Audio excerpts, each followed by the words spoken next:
Hello friends, welcome back to another video. आज का हमारा टॉपिक है क्लास 11 बिजनेस स्टडीज़ का chapter first, that is nature and purpose of business. Firstly, what do you mean by business? Business एक economic activity है जिसमें production, sales and purchases of goods and services regular basis पे होते हैं। Business का main aim होता है profit earn करना। नेक्स्ट टॉपिक आता है हमारा types of human activities. So there are basically two types of human activities. First is economic and second is non-economic. Economic activities वो एक्टिविटीज़ होती हैं जिसका एम प्रॉफिट अर्न करना होता है, इनकम जनरेट करना होता है। फॉर एग्जांपल, आप किसी फैक्ट्री में वर्क करते हैं सैलरी के लिए, आप एक शॉप चला रहे हैं प्रॉफिट अर्न करने के लिए। Now there are three types of economic activities. First is business. इसमें production, sales and purchases of goods and services regular basis पे होती हैं। For example, whole sales, farming, mining etcetera. Business का reward profit कहलाता है। Second is profession. Profession में वो सारी एक्टिविटीज़ आती हैं जिसमें स्पेशल नॉलेज या डिग्री की ज़रूरत होती है। For example, CA, doctor, engineer. Profession का जो रिवॉर्ड होता है वो फीस कहलाता है। Third is employment. एम्प्लॉयमेंट में वो सारी एक्टिविटीज़ आ जाती हैं जिसमें एक पर्सन रेगुलरली किसी और के लिए वर्क करता है, जो किसी के लिए या किसी के अंडर वर्क करता है। फॉर एग्जाम्पल, आप किसी कंपनी में एज अ मैनेजर वर्क कर रहे हैं या एज अ सेल्समैन वर्क कर रहे हैं, और एम्प्लॉयमेंट का जो रिवॉर्ड होता है उसको हम सैलरी या वेजेस कहते हैं। Non economic activities. Non economic activities वो होती हैं जिसका मोटिव सेल्फ सेटिस्फेक्शन होता है या साइकोलॉजिकल सेटिस्फेक्शन होता है। फॉर एग्जाम्पल, आप किसी टेम्पल में जाते हैं या आप किसी एनजीओ को चैरिटी देते हैं। कई सारी एक्टिविटीज़ इकोनॉमिक और नॉन इकोनॉमिक दोनों होती हैं।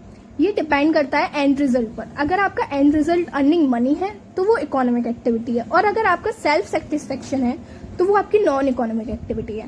फॉर एग्जाम्पल, एक टीचर अगर स्कूल में पढ़ा रहा है तो वो इकोनॉमिक एक्टिविटी कहलाएगा, और अगर वही टीचर अपने घर पर अपने बहनों या बच्चों को पढ़ा रहा है तो वो नॉन इकोनॉमिक एक्टिविटी में आएगा। थर्ड टॉपिक आता है हमारा कॉन्सेप्ट ऑफ बिजनेस। बिजनेस को हम केवल प्रॉफिट के टर्म्स में डिफाइन नहीं कर सकते, क्योंकि बिजनेस हमारी सोसाइटी का एक अहम भाग है। सो इन मॉडर्न टाइम बिजनेस और भी बहुत सारी एक्टिविटीज़ आती हैं, जैसे बिजनेस अपने लिए कस्टमर बनाता है, रिसोर्सेज और गुड्स में कन्वर्ट करता है, न्यू प्रोडक्ट्स बनाता है, नए नए आइडियाज़ लाता है, और most important goods and services को सेल करता है। Characteristics of business. An economic activity है। बिजनेस एक इकोनॉमिक एक्टिविटी है क्योंकि इसमें production, sales and purchases of goods regular basis पे होते हैं। बिजनेस कई सारी एम्प्लॉयमेंट अपॉर्चुनिटीज़ प्रोवाइड कराता है अलग अलग सेक्टर में। For example, banking, insurance, trade etcetera. Second is continuous process. Business केवल एक बार नहीं होता, रेगुलर बेसिस पे ही होता है। फॉर एग्जाम्पल, अगर आप अपना फ़ोन बेचते हैं तो वो बिजनेस नहीं कहलाएगा, because business is all about sales and purchase at regular basis. Risk and uncertainties. देखो, जहाँ बिजनेस है वहाँ रिस्क अपने आप आ जाता है। बिजनेस में केवल प्रॉफिट ही नहीं, लॉस भी हो सकता है। बिजनेस में रिस्क डिफरेंट टाइप्स के होते हैं। फॉर एग्जांपल, मार्केट की कंडीशन चेंज हो जाए, कस्टमर टेस्ट चेंज हो जाए, एम्प्लॉयज स्ट्राइक पर चले जाएं etcetera. Profit motive. Profit business की सक्सेस दिखाता है। प्रॉफिट बिजनेस की इनकम और एक्सपेंसेस के बीच का डिफरेंस होता है। एक बिजनेस के सर्वाइवल और ग्रोथ के लिए प्रॉफिट बहुत ज़रूरी होता है, क्योंकि जब तक प्रॉफिट नहीं होगा तब तक आप सर्वाइव कैसे कर सकते हैं। Fifth is legal and lawful. आप किसी टाइप का बिजनेस कर रहे हैं, ये इम्पोर्टेंट नहीं है। इम्पोर्टेंट ये है कि आप बिजनेस लीगल और सारे रूल्स एंड रेगुलेशन फॉलो करके कर रहे हैं। Next topic is multiple objective of business. The business objectives are broadly classified into three categories. First is economic objectives. Economic objectives is most important for every business because economic objective में कई सारे objectives आ जाते हैं, जैसे survival. एक business के लिए market में सर्वाइव करना बहुत ज़रूरी है, और सर्वाइवल के लिए प्रॉफिट अर्न करना ज़रूरी है। Next is profit. प्रॉफिट बहुत ही ज़्यादा ज़रूरी है एक बिजनेस के सर्वाइवल के लिए, ग्रोथ के लिए एंड एक्सपेंशन के लिए। बिजनेस में प्रॉफिट को रिस्क उठाने का रिवॉर्ड माना जाता है। Another one is growth. Growth जो है वो हमारे बिजनेस के सक्सेस को दिखाता है।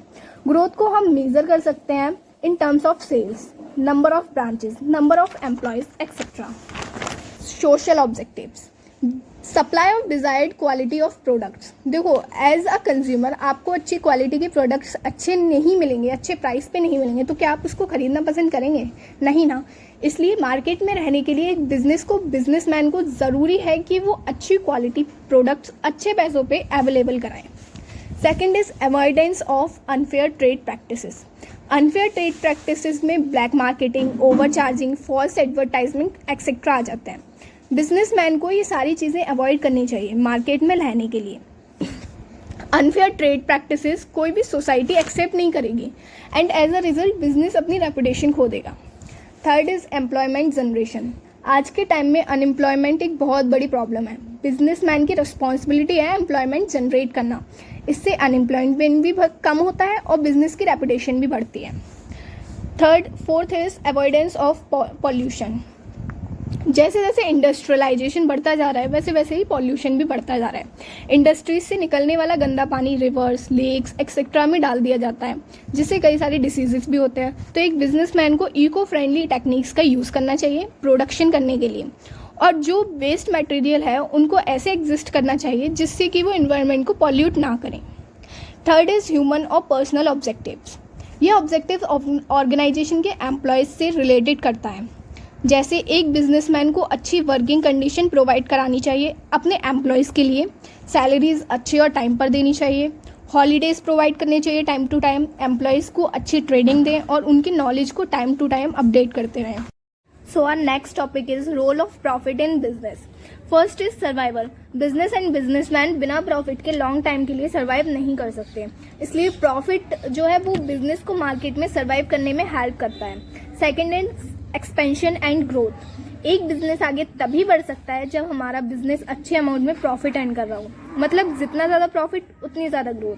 Third one is reward for wearing risk. एक बिजनेसमैन बिजनेस में अपना पैसा तभी लगाता है जब उसे उम्मीद हो कि उसे बदले में कुछ मिलेगा, जो कि प्रॉफिट होता है, और उसकी यही प्रॉफिट अर्न करने की डिज़ायर उसको मोटिवेट करती है रिस्क उठाने के लिए। प्रॉफिट एंड रिस्क एक दूसरे से डायरेक्टली कनेक्टेड होते हैं, so higher risk more profit and lower risk less profit. Fourth is for building reputation और गुडविल। देखो, जो कंपनी प्रॉफिट अर्न करती है मार्केट में उसकी बहुत अच्छी रेपुटेशन होती है as compare to the company which running in loss. So जो बिजनेस जितने ज़्यादा प्रॉफिट में होगी उसकी मार्केट में गुडविल उतनी ही अच्छी होगी। Our next topic is classification of business activities. Business activities को टू टाइप्स में डिवाइड किया गया है। First is industry and second is commerce. What do you mean by industries? Industry में रॉ मटेरियल्स को यूजफुल प्रोडक्ट में convert किया जाता है। इसमें rearing and reproduction of animals और अदर लिविंग स्पेसीज भी आ जाती हैं। किसी फर्म के ग्रुप्स को जो सेम टाइप के गुड्स प्रोड्यूस करते हैं वो भी इंडस्ट्री में आ जाते हैं। For example textile industry. Industries को हम 3 टाइप में डिवाइड किया गया है, primary, secondary and tertiary. First is primary industries. इसमें extraction of natural resources and reproduction of living species जैसी एक्टिविटीज़ आ जाती हैं। प्राइमरी इंडस्ट्रीज को 2 टाइप्स में क्लासीफाई किया गया है। First is extractive industries. इसमें वो सारी एक्टिविटीज़ आ जाती हैं जिसमें हम नेचुरल रिसोर्सेज को एक्सट्रैक्ट करते हैं, such as minerals from earth, fish from rivers, timber from forest etcetera. Second is genetic industry. इसमें rearing and breeding of living organism जैसी एक्टिविटीज़ आ जाती हैं। For example rearing of cattle for milk, dairy firms, rearing of plants in nursery etcetera. Secondary industry, जो products primary industries extract करती है उन्हीं products को सेकेंडरी इंडस्ट्रीज यूजफुल प्रोडक्ट्स में कन्वर्ट कर देती है। जैसे extraction of iron ore primary industries का पार्ट है, but steel manufacturing secondary industries का पार्ट है। सेकेंडरी इंडस्ट्रीज को भी 2 पार्ट्स में डिवाइड किया गया है। First is manufacturing industries. ये इंडस्ट्रीज रॉ मटेरियल्स को सेमी फिनिश्ड गुड्स में कन्वर्ट करने का वर्क करती हैं। For example iron into steel, sugar cane into sugar etcetera. Manufacturing industries जो होती हैं वो 2 टाइप्स के गुड्स बनाती हैं। First is consumer goods. Consumer goods वो होते हैं जो डायरेक्टली कंज्यूमर द्वारा कंज्यूम कर लिए जाते हैं, for example cloth, oil, soap etcetera. Second is industrial goods. ये वो गुड्स होते हैं जो कंज्यूमर गुड्स बनाने में यूज होते हैं, जैसे machineries, equipments, tools etcetera. Manufacturing industries के 4 टाइप्स होते हैं। जैसे फर्स्ट इज एनालिटिकल इंडस्ट्रीज। इसमें रॉ मटेरियल को डिफरेंट पार्ट्स में डिवाइड करके एक नया प्रोडक्ट बनाया जाता है, जैसे क्रूड ऑयल से petrol, diesel, kerosene oil etcetera बनाए जाते हैं। Second is synthetic industry. इसमें 2 या 2 से ज़्यादा प्रोडक्ट्स को मिक्स करने के बाद एक न्यू प्रोडक्ट बनाया जाता है, जैसे कई सारे केमिकल्स को मिक्स करके सोप, पेंट्स एक्सेट्रा बनाते हैं।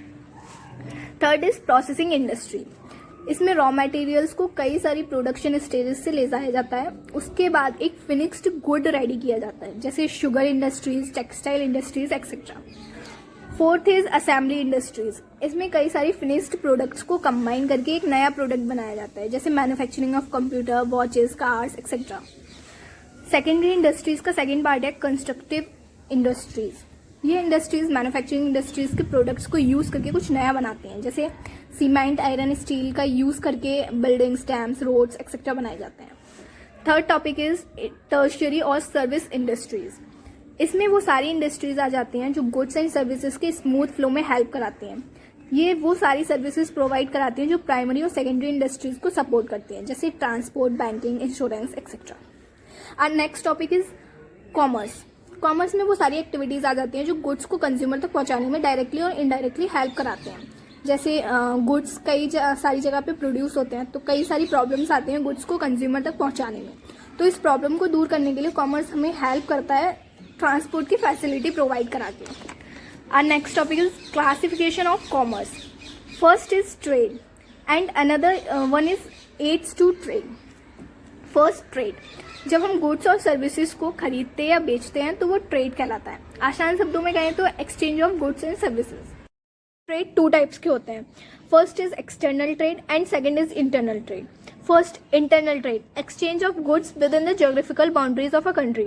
मतलब एक कंट्री के अंदर ही ट्रेड करना इंटरनल ट्रेड कहलाता है। इसको हम होम ट्रेड भी कहते हैं। इंटरनल ट्रेड के टू पार्ट्स होते हैं। First is wholesale trade. इसमें exchange of goods and services large quantity and cheaper price में होता है। Second is retail trade. इसमें exchange of goods and services small quantity में होता है। इसमें जो रिटेलर होता है वो पहले होलसेलर से गुड्स खरीदता है, फिर उसको सेल करता है। Next is external trade. इसमें गुड्स एंड सर्विसेज का एक्सचेंज ज्योग्राफिकल बाउंड्रीज के बाहर होता है, मतलब दो या दो से ज्यादा कंट्रीज के बीच में होता है। एक्सटर्नल ट्रेड थ्री टाइप्स के होते हैं। First is export. इसमें दूसरी कंट्री से गुड्स को बेचा जाता है।